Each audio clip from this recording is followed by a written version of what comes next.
We spend countless hours crafting emails, trying to get our message across. But what if the very words we choose are actually, well, sabotaging us? Hmm. What if your helpful reminder unintentionally comes across as demanding? Yeah. Or your friendly sign-off is seen as unprofessional? Yeah, that can happen. Are you, without realizing it, maybe hurting your professional image with every message you hit send on? Welcome to Daily English Practice, Listen and Speak. Today, we're embarking on a deep dive. We're looking into the art and science of writing truly effective emails in English. It's such a key skill. Absolutely. And Yeah. this isn't just about nailing grammar, right? It's more strategic. It's about communication that gets results. Exactly. We're talking about how to save time, how to boost your response rates, and really build that credibility. Whether you're a non-native speaker, maybe looking for confidence, we're just aiming to refine your professional communication. And it's just so fundamental. Email isn't just a tool in the workplace. It really remains the cornerstone, you know? We're talking billions of emails sent daily worldwide. Billions. Its versatility is pretty much unmatched. It handles everything. Everything. From the most formal official announcements right down to those quick informal check-ins. Billions. That's a staggering volume. Yeah. And with that much communication happening, I can see why how you write these emails isn't just about politeness. It feels bigger. Oh, it's much bigger. Precisely. The tone, the structure, the exact words you choose, they fundamentally shape how you're perceived by everyone. Colleagues, clients. Colleagues, clients, vendors, you name it. Mastering email etiquette isn't just a soft skill. I'd call it a power skill. Power skill like that. It builds professionalism, ensures crystal clear communication, it establishes your credibility, and ultimately it fosters much stronger collaboration. Okay. When you get it right, you basically head off confusion, you minimize frustration, avoid misunderstandings, and you sound confident. You sound credible in every single message. So a huge part of getting it right is understanding who you're talking to and why, basically. Yeah. I've definitely sent emails that were maybe way too casual or, too stiffly formal for the person, leading to some awkwardness. It happens. What are some common mistakes people make there when trying to figure out their audience? Yeah. And how can you avoid those missteps? That's a really common challenge. I think the biggest mistake is probably just a one-size-fits-all approach. Right. You wouldn't talk to your CEO the same way you'd chat with a close colleague, by the water cooler, would you? Definitely not. So, formal emails. They're strictly for professional settings, official communications clients, superiors, external people. The core purpose there is precise information, maintaining high professionalism, and creating clear documentation. Got it. Records. Exactly. Informal emails, on the other hand, they're for more casual exchanges, often internal, maybe with coworkers, or familiar contacts where a more relaxed tone is okay, even expected sometimes. So the key is adapting. Yes, the key isn't just knowing the difference, but actively adapting your style to that specific relationship and the specific goal of your message, every time. That makes perfect sense. Okay, so with that foundation, let's start building the message piece by piece. And, in my opinion, the very first, most critical piece has got to be the subject line. Oh, absolutely. This is the gatekeeper, right? Yeah. It decides if your email even gets looked at. You've hit on such a crucial point. A subject line isn't just a label, it's your email's headline. It needs to be compelling. Compelling how? Well, research actually shows that a concise subject line, maybe 5 to 8 words, isn't just nice to have. It's almost like a psychological trigger. Interesting. Vague subjects like important or just question, they often get dismissed. People see them as spam or just low priority. Guilty as charged sometimes. We all are. But a clear, action-oriented subject line can actually boost open rates by up to 30%. Wow, 30%. Okay, so instead of vague. Be precise, like meeting request project ABC or job application marketing assistant position. Maybe invoice, #12345, due date reminder. Something concrete. And relevant. And always make it relevant, adapt it. And for our listeners, maybe in academic settings, a student-specific tip. Always specify the topic clearly in your subject line. Why is that so important for students? Well, it helps later when you're searching for it, obviously, but it also helps prevent your email from getting lost in spam filters, which can be quite aggressive at universities. That's a really good practical insight. It's not just what you write, but how you frame it. Okay, so that subject line worked. The email is open. Now what? How do you start it off right with a proper greeting? Setting the tone, showing respect from the get-go. Yeah, the salutation is non-negotiable for setting the right tone. For formal settings, you stick with Dear Mr. Mrs. M's last name. Always use Miss unless you know the person prefers Miss. Okay, what if you don't know the name? If the recipient is genuinely unknown, Dear Sir or Madam is, well, acceptable. Can feel a bit dated, though. A little old-fashioned. A little. To whom it may concern still works for very formal general inquiries, but try to find a name if you can. And for less formal, when you know the person. If you have an established regular contact, you can definitely use more informal options. Hello, first name, hi, first name, even good morning, afternoon, first name works well. What should we absolutely avoid? Oh, definitely avoid overly familiar greetings in professional emails. Things like, hey, or what's up? Just no. Probably not the best first impression. Not usually. And never ever mix languages in your greeting. It just sounds unprofessional and, frankly, can be confusing. Right. What about academic settings specifically?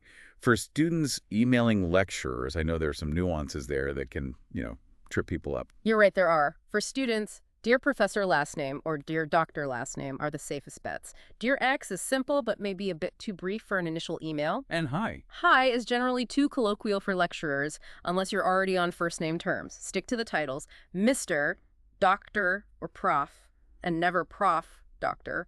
That's not really a thing in English-speaking contexts. Good to know. And for female staff? If they aren't doctors or professors, use Ms, pronounced like Ms. It avoids any assumption about marital status. And using their full name, like Dear Jane Doe. Actually, yeah.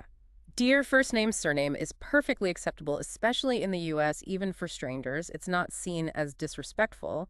But again, for absolute safety, Dear Dr. Jones or Dear Prof. Smith are always solid choices. Got it. So, compelling subject, perfect greeting. Now the opening line, that first sentence after Dear, it needs to grab attention, orient the reader quickly. Indeed. You've got a few strategic options here. If you want to be a bit social, build rapport, the classic is, I hope this email finds you well. A bit standard, though. They can be. Alternatives work well, too. I hope you had a good weekend, or hope all is well. Maybe it was great to see you on Thursday. Something relevant, if possible. Okay, what about just getting straight to the point? Very common phrases like, I'm writing to you about. I'm writing to ask inquire let you know. Or, I am reaching out because. Standard. This is just a quick note to them. It's great for brevity. And super formal. Something like, might I take a moment of your time too, is very, very formal. Probably reserve that for quite specific, high-level situations. Okay. And replying. Simple is best. Thank you for your email about, or thanks for your quick reply, or thanks for getting back to me so quickly. Apologies if you're late replying. Again, keep it straightforward. Sorry for my late reply, or sorry it took me so long to get back to you, or slightly more formal, I apologize for the late response. Something to definitely avoid in openings. Yes. Avoid archaic phrases like herewith or hereby when you mention attachments. They sound like they belong in, I don't know, a Victorian novel. Right. Definitely sounds dusty. Herewith, please find. No. Exactly. Just say, I've attached. It's much more natural. Okay, great tip. Let's move into the main content, the message body. We always hear, keep it short, to the point. But how do you do that without sounding, I don't know, abrupt or cold? Especially when long emails just sit there unread. It's such a critical balance. In the professional world, time really is currency, right? Concise emails aren't just polite. They genuinely boost your response rates. They cut down response times because they're just easier to digest quickly. And people read on their phones. Exactly. Yeah. Think about it. Nearly 40% of emails are viewed on mobile. So aiming for maybe 80 to 100 words is a good target. It fits nicely without endless scrolling. But you mentioned avoiding being too curt. Yes, that's the caution. You have to balance conciseness with cordiality. You don't want to sound like a robot just barking orders. Keep some warmth. Okay, so that's the why. What's the how? If I'm looking at my draft right now, how do I actually streamline it but keep that friendly, professional tone? Okay, there are some good practical steps. First, always write with your goal in mind. One clear objective per email, ideally. Avoid going off on tangents. Like this. Second, hunt down repeats and wordiness. Be ruthless. Cut redundant phrases. Minimize passive voice where active works better. Okay. Third, reassess the small talk. Keep the niceties like, hope you're well, brief 1 or 2 sentences max. Avoid cliches that can sound a bit insincere if overused. Like what kind of cliches? Oh, things that don't add much value. Focus on genuine connection if you use small talk. Fourth, nix unnecessary filler words. Which ones? Words like essentially, basically, just, very, sort of. They often dilute your message or make you sound hesitant. Cut the fluff. Exactly. Fifth, and this is huge, use formatting, bullet points, bolding for key info, especially your call to action, break up text into short paragraphs, make it scannable, Especially for mobile. especially for mobile. And finally, number 6, include a clear call to action. What do you actually want the person to do? Specify the action, how, who, and by when. Don't make them guess. That formatting point is so key. A huge block of text is just intimidating, isn't it? Completely. Even if the content is great. So, besides brevity and formatting, how should we structure the actual information within the body? Good question. Start by stating your main purpose clearly, right up front, within the first few lines. Don't bury the lead, as they say. Get to the point. Then, use short paragraphs, maybe 2 to 3 sentences each, focusing on one distinct idea per paragraph. Use simple, professional language.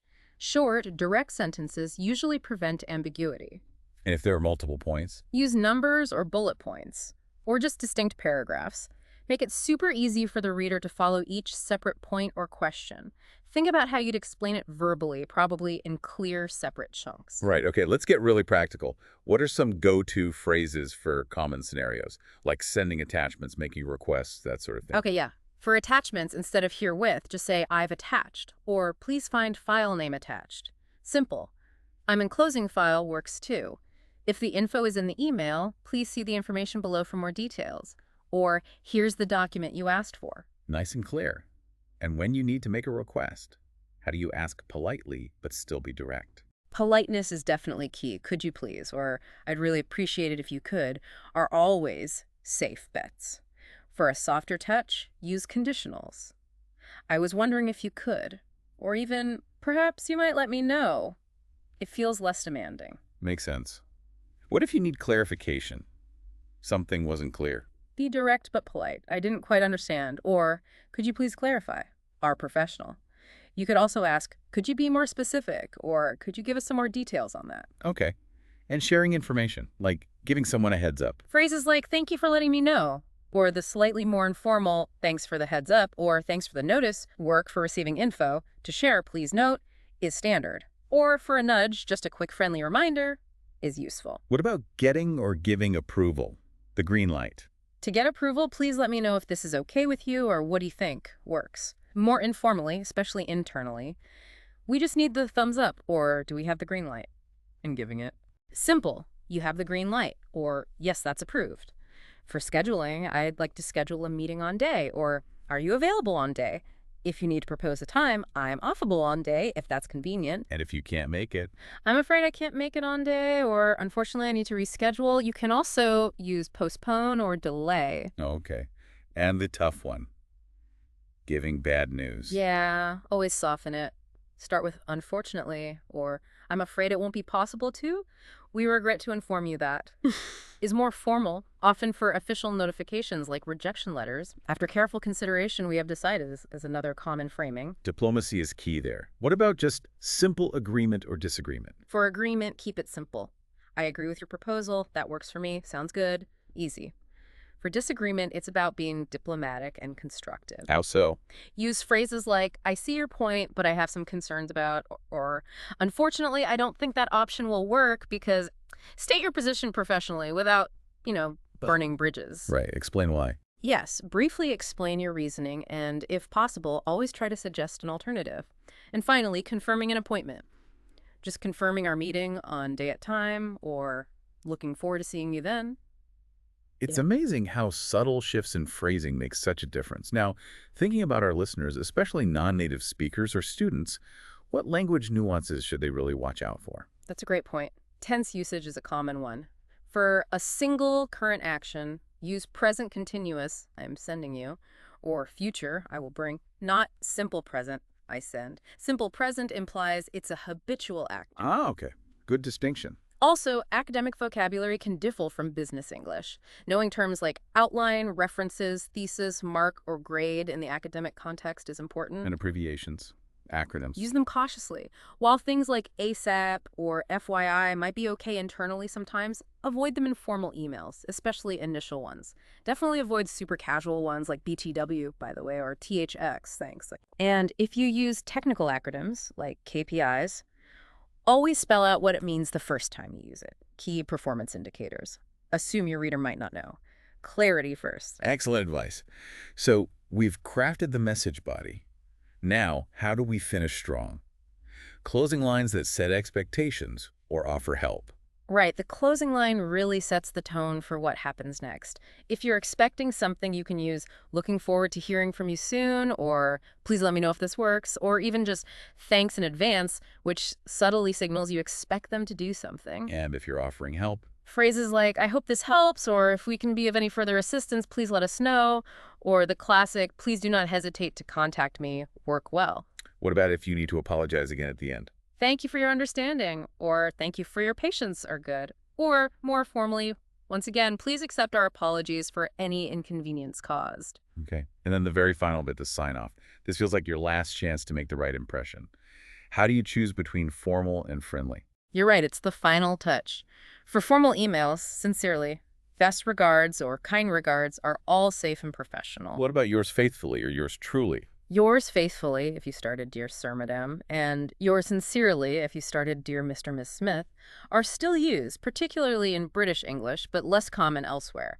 Yours truly can sound a bit old-fashioned or overly personal in many contexts now. Okay.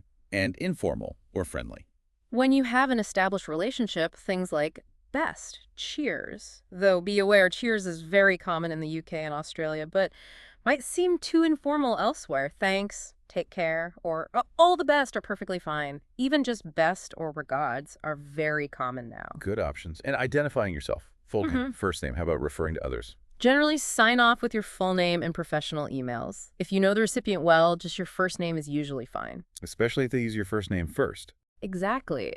For students emailing lecturers, if the lecturer replies using your first name, that's usually a signal you can use their first name too, if you're comfortable.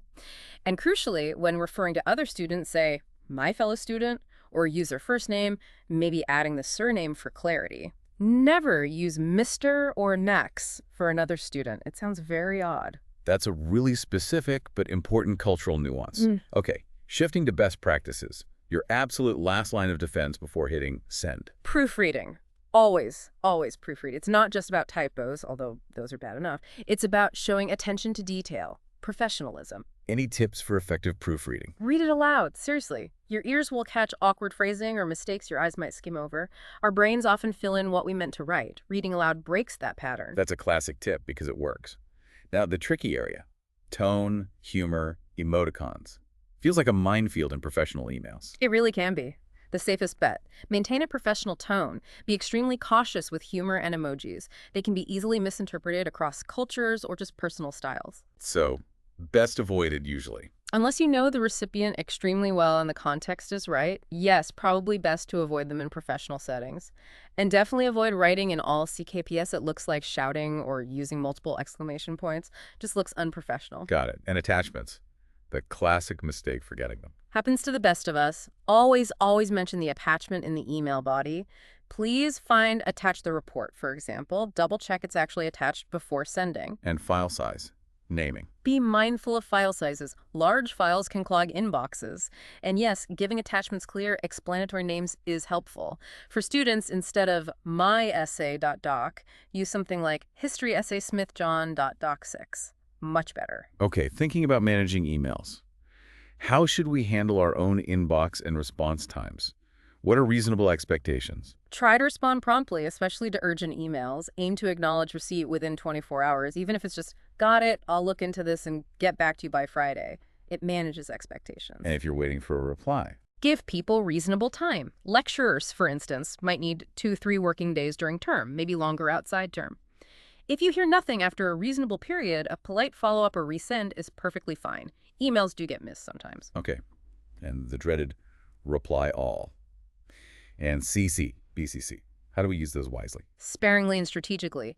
Use CC, carbon copy, just to keep people informed who don't need to act. Use BCC, blind carbon copy, to protect recipients' privacy, especially in large group emails where people don't know each other, or you want to prevent reply all chains. And reply all itself. Only hit reply. All if your response is genuinely relevant and necessary for every single person on the list. Ask yourself, would I say this to the entire group in person? If the answer is no, reply directly to the sender or just the relevant people. Good rule of thumb. Yeah. One final thought on professional image. The email address itself and when we send emails. Absolutely. Use a professional email address, either your company one or a personal one based on your name. Students should always use their university email address. It looks more official and avoids spam filters. And timing. Sending late at night. Be mindful of sending emails outside normal work hours. While you can schedule emails now, sending things late at night or on weekends can sometimes imply an expectation of an immediate response, which isn't always fair to the recipient's personal time. Respect their right to disconnect. Right. Work-life balance. And finally, data privacy and documentation. Often overlooked. Hugely important and often overlooked. Be extremely careful with confidential information. Never send sensitive data to unauthorized people. Remember, workplace emails can often be monitored and might even be subject to public records laws. So be mindful of what you write. Exactly. And use email to document important things, decisions, agreements, deadlines. It creates clarity, ensures accountability, and provides a reliable record you can refer back to. It can save a lot of confusion down the line. So consider this. Every email you send isn't just a message. It's really a deliberate step in building your personal brand and your professional reputation. How will your next email reflect you? Thank you so much for joining us for this deep dive into English for writing emails. If you found this helpful, please do remember to subscribe to our channel for more insights and practice.